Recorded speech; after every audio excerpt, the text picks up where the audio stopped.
Зачем вообще учиться? Это видео для простых людей, не для дорвавшихся волей судьбы до кормушки хозяев жизни, которым повезло родиться в богатых семьях и кланах, у кого деньги и связи решают все. А для тех, кто, когда вырастет, будет иметь только руки и голову, и продвижение кого в жизни будет зависеть не от родственных связей, а от интеллекта и умений. И таких абсолютное большинство. Зачем вообще учиться?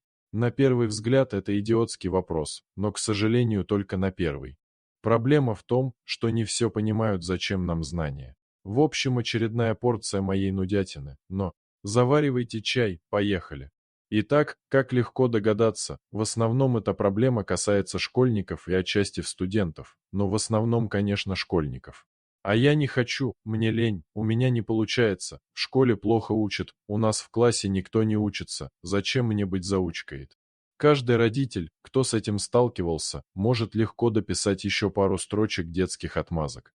Основная причина нежелания учиться – это, безусловно, лень, но это, можно сказать, основа, скелет. Помимо лени сюда же добавляются сложности освоения информации, отсутствие мотивации приобретения знаний. Главное же зло, по-моему, это принципиальное непонимание. А собственно, зачем учиться? И вопрос стоит именно так и не иначе. И если я хочу что-то изменить в людях к лучшему, мне придется ответить на этот вопрос. Начнем с главного. Зачем вообще учиться? Отвечаю, учеба, как процесс приобретения знаний и умений, это ваши инвестиции в будущее. Звучит пафосно, не правда ли? Но это именно так и есть. Изо дня в день школьник, овладевая знаниями, прокачивает, как сейчас модно говорить, свои скиллы. Причем я призываю воспринимать это именно как процесс, а не погоню за оценками. Я не призываю гнаться сразу за всем или выбирать строго одно направление и учить, развивать только его. Я за комплексное освоение знаний. Вернемся к инвестициям в будущее. Я категорически утверждаю, что на 100% верное вложение ресурсов – это образование детей.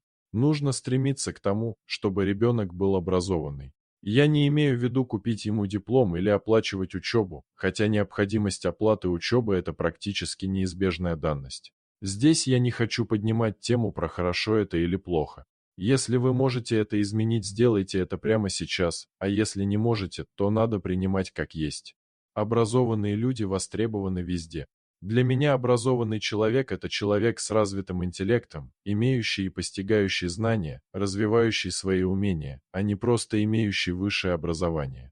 Сам по себе диплом не делает человека умным и образованным. Но умному и образованному человеку диплом, безусловно, прибавит призовых очков. В итоге для того, чтобы стать образованным, важно именно стремление к учебе. Теперь поговорим о ресурсах. Пока мы рассматриваем только временные ресурсы.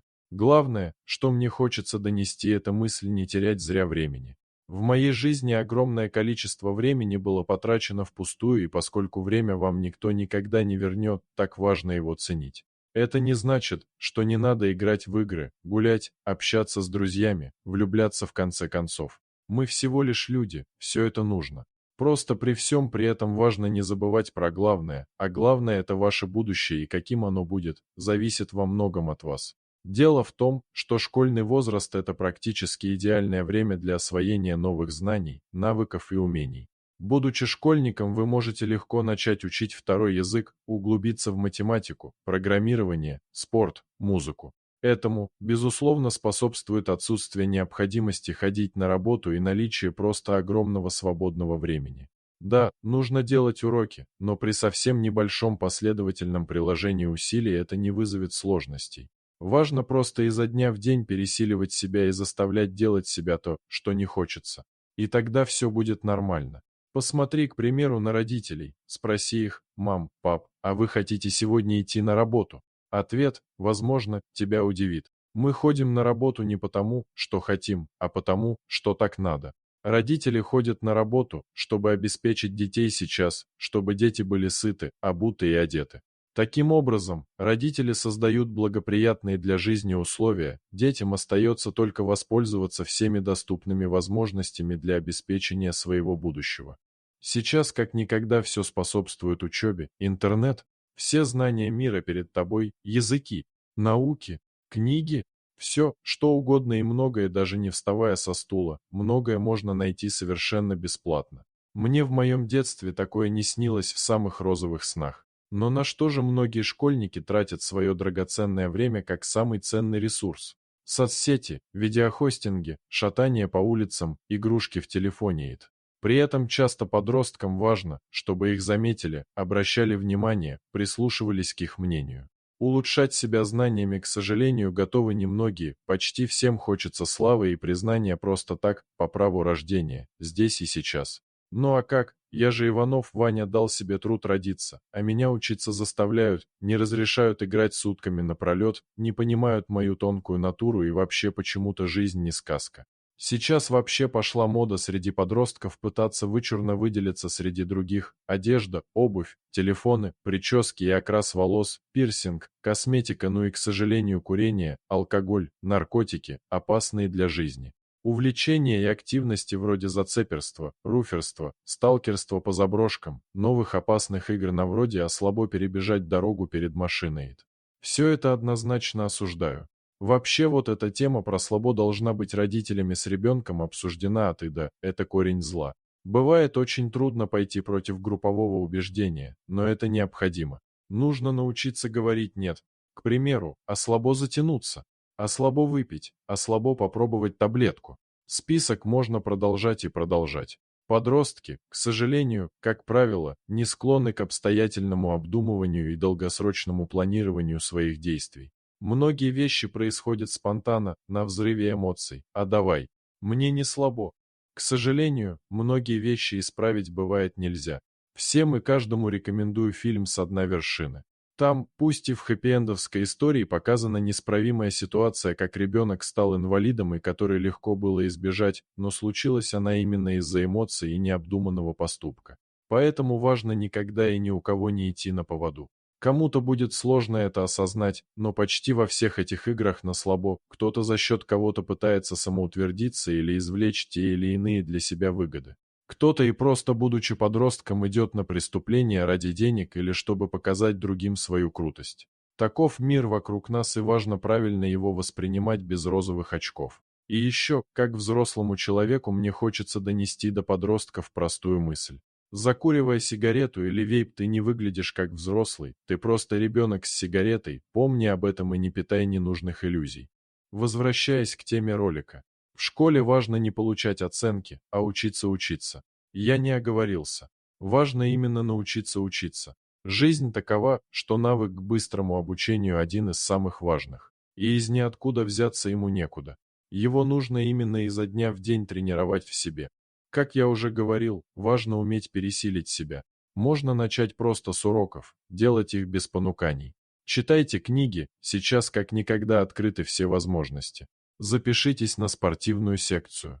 В здоровом теле здоровый дух. Смысл в том, что пересиливать себя нужно каждый день, это должно стать привычкой. Важно научиться заставить себя делать что-то необходимое, даже если очень не хочется. Со временем это перерастет в привычку. Без лишних вопросов и объяснений. Это очень похоже на прокачку героев в играх, только герой это ты сам и запасных жизней у тебя нет. Что касается оценок, то сами по себе они не представляют огромной ценности, но они главный показатель отношения ребенка к учебе. Потому, что если ты стараешься и оценки будут хорошие. Подводя итог, дорогие дети и родители, не надо тратить свое бесценное время на всякую чепуху. Учитесь, развивайтесь, получайте новые знания. Чем бы вы ни занимались в жизни, никому еще знания и развитый интеллект не помешал. Сейчас в некоторых кругах стало модно жаловаться на низкие зарплаты. Зачем учиться, когда можно работать курьером и зарабатывать может даже больше, чем после многих лет обучения? Я хочу сказать, что никто не знает, что будет завтра. Стать курьером никогда не поздно, а вот возможность стать образованным теряется очень быстро. Второй шанс есть у всех, но найти на это силы и время мало кто сможет. И усилия для получения образования в школьном возрасте никогда не сравнятся с затрачиваемыми усилиями, будучи уже взрослыми. Это тот самый локоть, который потом уже не укусить. В общем, не теряйте время. Что бы я хотел изменить в себе, вернись я на 30 лет назад. Многое. Зная-то, что может понадобиться в жизни, я, конечно, бы старался учиться и не тратить время впустую. Я бы поднял себе на флаг идею о медали за учебу и, кстати, и о красном дипломе, а также втором высшем. Выучил бы второй, а то и третий язык. И это мне было вполне по силам, а главное, на это было время. Тогда мне казалось будущее вполне определенным. Школа, институт, армия, завод. Все пошло не совсем так, хотя на заводе я таки поработал и рабочим, и инженером. Подводя итог, еще раз хочу повторить мысль. Не теряйте времени, учитесь, развивайтесь. Если ты родился в небогатой семье, богатая семья должна начаться с тебя. Начни с учебы. Как говорится, try this first. Удачи!